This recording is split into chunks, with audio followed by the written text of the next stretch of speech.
Entre 1854 e 1929, 1.200 crianças viajaram de trem saindo das cidades do leste para o oeste dos Estados Unidos.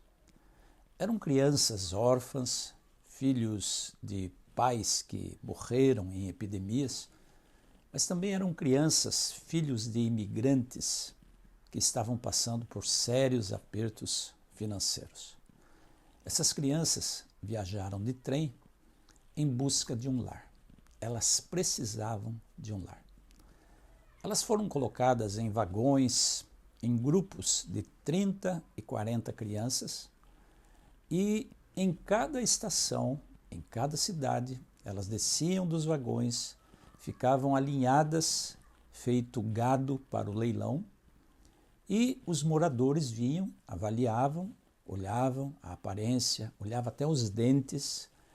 Se elas fossem adotadas, elas iriam então com aquele pai adotivo, pai e mãe adotivos. Se não fossem adotadas, elas voltariam para os vagões, onde prosseguiriam a viagem até o momento em que alguém as aceitasse. Eu sou o professor Antônio Moura e esse é o canal Cada Ponto de Vista. Seja bem-vindo e seja bem-vinda.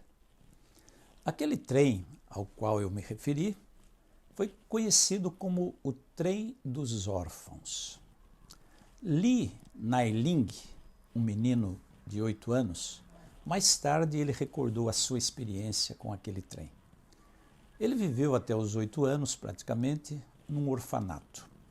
Aos 8 anos, ele e mais 2 irmãos foram levados a uma estação ferroviária para embarcar no Trem dos Órfãos. O seu pai biológico deu a ele um envelope contendo o seu nome, o nome do pai e o seu endereço. Lee pegou aquele envelope e guardou no bolso do seu casaco. Eles estavam indo para o Texas e ao longo da viagem, Lee e seus irmãos adormeceram. Quando ele acordou e foi procurar o envelope já não estava mais no seu bolso. Lee nunca mais viu aquele envelope, portanto, ele nunca mais pôde saber o endereço do seu pai biológico. Eu queria terminar essa história agora com um final feliz. Mas, infelizmente, a história de Lee Nailing ainda teria muita coisa para acontecer para que ele encontrasse um verdadeiro lar. Ele foi levado com os 2 irmãos para várias cidades. Se afileiraram ali nas plataformas em vários lugares, mas foram rejeitados e tiveram que voltar para o Trem dos Órfãos. Quando um certo dia o Lee Nailing foi aceito por uma família de camponeses, de fazendeiros, aí ele foi separado de seus irmãos. Lee era um garoto da cidade, nunca tinha vivido em fazendas. Ele não sabia que não podia abrir a porta dos galinheiros. E a primeira vez que isso aconteceu, imediatamente o seu pai adotivo provisório o devolveu e ele foi sendo jogado de um lado para o outro. Seu coração estava prestes a partir, quando um dia Lee Nailing foi aceito por um casal. Era um homem muito alto e uma mulher baixinha e rechonchuda. Eles o aceitaram em sua casa, uma casa simples. No primeiro dia que Lee passou ali, ele não disse uma palavra. Ele apenas observava de um certo modo amedrontado, sem saber o que ia acontecer com ele. No outro dia de manhã, ele foi chamado para o desjejum, o breakfast. Ali estava a mesa posta, pães quentinhos. Quando Lee foi pegar a primeira fatia de pão, opa, espera um pouco, não é por aí, não é bem assim. Primeiro vamos agradecer. E pela primeira vez, Li se deparou com aquela realidade. A mulher, que seria sua mãe adotiva, agradeceu a Deus pelo alimento e pela primeira vez Li ouviu uma palavra que tocou profundamente o seu coração. Aquela mulher agradeceu a Deus pelo privilégio de ter um filho, Li. E a partir daquele dia, Li começou a observar que aquele casal falava sobre ele com muito orgulho. Quando iam para a cidade, eles mostravam aos seus conhecidos, aos seus vizinhos e o apresentavam como o seu novo filho. Nascia ali uma esperança para aquele menino. Assim que terminaram a primeira oração naquele café da manhã, o senhor Nailing olhou para ele e disse: "Mãos à obra, filho." Ele meio que se assustou com isso, mas entendeu o que o seu pai adotivo estava querendo dizer. Era para encher o prato. Li observou enquanto eles baixavam a cabeça e começaram a oração. Pai nosso que estás nos céus. Aquilo o sacudiu um pouco, a ideia de ter um Pai Nosso.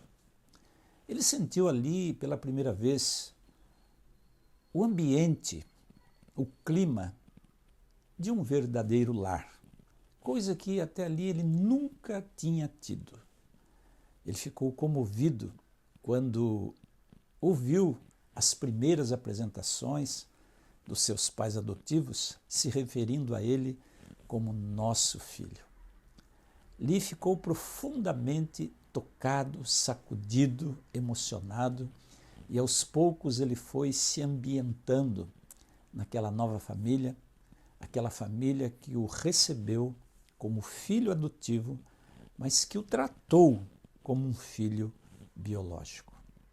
Aquela experiência daquela primeira oração, Pai nosso que estás nos céus. Li relatou isso mais tarde, dizendo que ele se sentiu tão bem e tão seguro pela primeira vez que, embora ele tivesse perdido o seu pai, perdido o endereço do seu pai biológico, agora ele encontrou dois pais com quem ele podia falar. O senhor Nailing e o Pai Nosso que estás nos céus.